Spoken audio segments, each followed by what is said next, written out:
नमस्कार आप सभी को।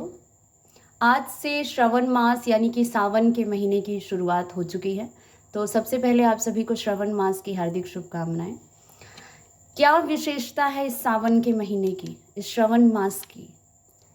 क्या हमें ज़्यादा ध्यान देने की ज़रूरत है? कैसे परिवर्तन होते हैं हमारे आसपास और खुद हम में? क्या नुकसान भी होता है और क्या सावधानियां करनी चाहिए? इस पर आज हम बात करेंगे। कौन कौन से रोग होते हैं, ये सारी चीज़ों पर आज हम डिटेल से बात करेंगे।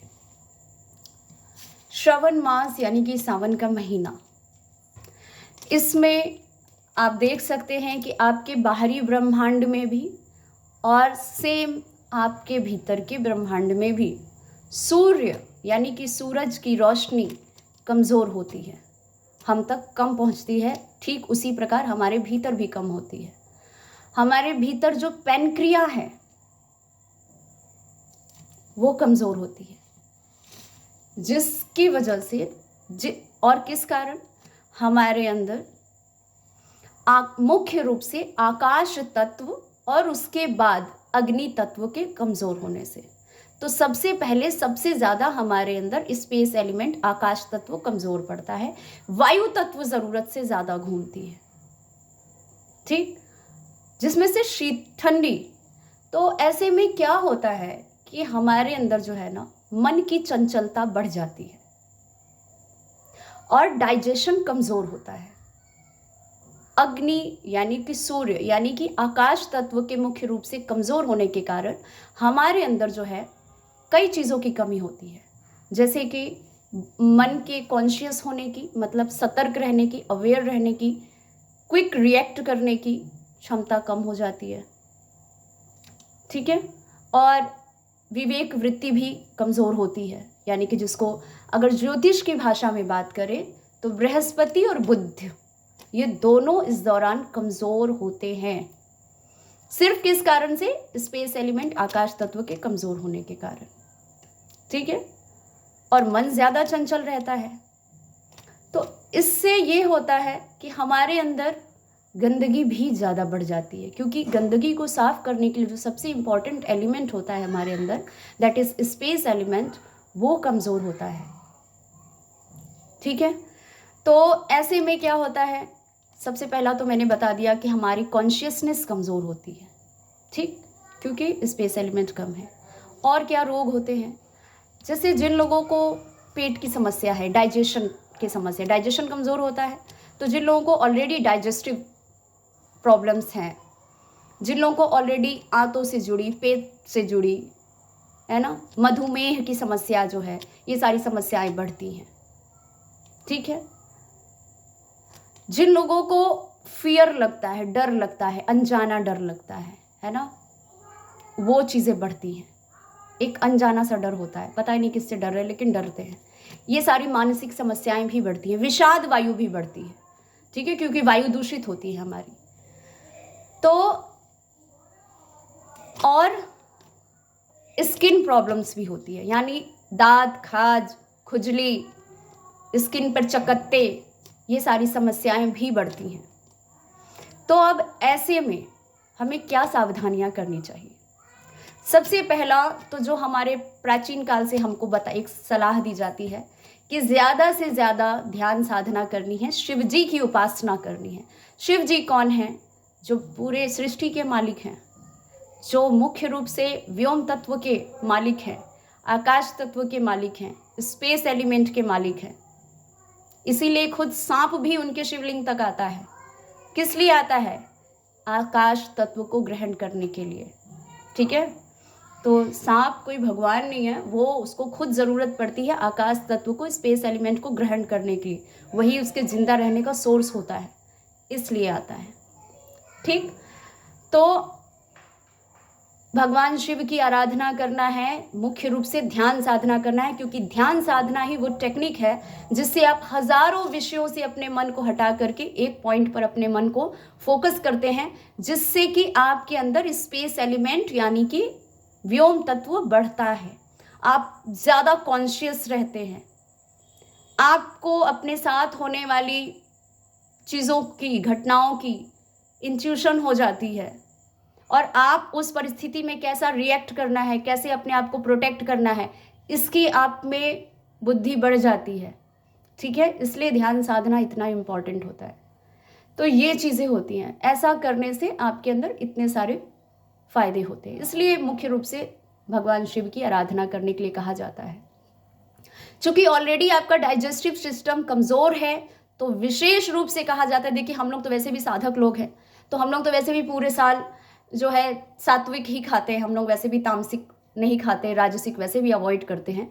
लेकिन जो लोग नहीं करते हैं उनके लिए खास कर कहा जाता है कि सावन महीने में बिल्कुल भी तामसिक चीज़ें नहीं खानी है, नॉन वेज या इस तरह की कोई भी तामसिक चीज़ें नहीं खानी है। इनफैक्ट लहसुन प्याज भी नहीं खाना है, क्योंकि लहसुन प्याज हमारे अंदर जा करके ऐसी गैसेस प्रोड्यूस करता है। वैसे भी देखिए लहसुन और प्याज की स्मेल कितनी गंदी होती है, खराब होती है कि नहीं होती है, तो वो हमारे भीतर भी जाकर ऐसी गैसेस प्रोड्यूस करता है जिससे हमारा वायु तत्व दूषित होता है, और इसी कारण इसको तामसिक कहा जाता है, जिससे हमारे अंदर विषाद वायु बढ़ जाती है।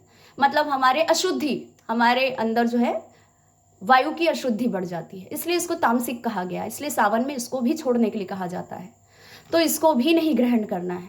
ठीक, जिससे आपका माइंड ज़्यादा से ज़्यादा कॉन्शियस रहे, आपकी बुद्धि अच्छी रहे। जब बुद्धि अच्छी रहती है तभी आप सही समय पर सही चीज़ को परफॉर्म कर सकते हैं। फोकस रहना बहुत ज़रूरी है इस कंडीशन में, क्योंकि एक समय पर एक ही कार्य करें। ड्राइविंग करते समय, राइडिंग करते समय फ़ोन पर बातें ना करें, फ़ोन नहीं चलाएं, केयरफुल होकर चले, फोकस्ड होकर चले। ठीक है, अपना एक समय में भोजन करते समय बिल्कुल भी मोबाइल की स्क्रीन नहीं देखें। भोजन करने के तुरंत बाद आधे घंटे तक भी मोबाइल की स्क्रीन नहीं देखें। ठीक है, तो जिससे आपका डाइजेशन मजबूत रह सके। इन बातों का ख्याल रखना ज़रूरी है, फोकस्ड रहना है। ठीक है, नींबू का प्रयोग नहीं करना है, वरना आपकी ये जितनी भी समस्याएं हैं वो बढ़ जाएंगी। खट्टे का प्रयोग नहीं करना है, ऐसे मौसम में खट्टी चीज़ों का प्रयोग नहीं किया जाता है। ठीक, एकादशी का उपवास करते हैं जो लोग, तो अगले दिन हम लोग एक विशेष प्रक्रिया करके अपने बॉडी को डिटॉक्सिफिकेशन करते हैं। उस दौरान आप कर सकते हो सिर्फ उस चीज़ के लिए, क्योंकि उसके बाद हम क्या चीज़ें खा करके उसको बैलेंस कर ले वो भी हम जानते हैं, इसलिए सिर्फ उस दिन आप कर सकते हो। एक ये चीज़ जिसको कहते हैं हर्रे, ठीक है, छोटी हरड़, ये कहीं भी मसाले की दुकानों पर, खड़े मसाले की दुकान पर, किराने की दुकान पर आपको मिल जाती है। मैंने इसको कैस्टर ऑयल यानी कि रेड़ी का तेल यानी एरेंड का तेल भी कहते हैं, जो मेडिकल स्टोर पर आसानी से मिल जाता है। 50 ग्राम हरड़ को मैंने आधे चम्मच कैस्टर ऑयल में सेंका हुआ है। ठीक है, तो सेकने के बाद ये फूल जाती है और ऐसी हो जाती है सॉफ्ट। अदरवाइज ये बहुत सॉलिड होती है, छोटी होती है, बिल्कुल ब्लैक कलर की होती है। तो ये छोटी वाली काली हरड़ ला करके इसको कैस्टर ऑयल में सेक करके रख लेना है, जैसे मैंने कि इसमें स्टोर करके रख लिया है। एक काली हरड़ हर तीसरे दिन आपको रात में खाना खाने के बाद 15-20 मिनट के बाद खाना है। इसको टॉफ़ी के जैसे मुंह में रख के तोड़ लेना है और धीरे धीरे सलाइवा के साथ इसका रस अंदर जाने देना है। आपके अंदर की जितनी भी बैक्टीरिया और गंदगी है वो इसको साफ़ कर देगा, आपका पेट अच्छे से साफ़ कर देगा। तो इसका ज़रूर प्रयोग करना है। ठीक है, और खट्टी चीज़ों का प्रयोग नहीं करना है। ध्यान साधना करना है।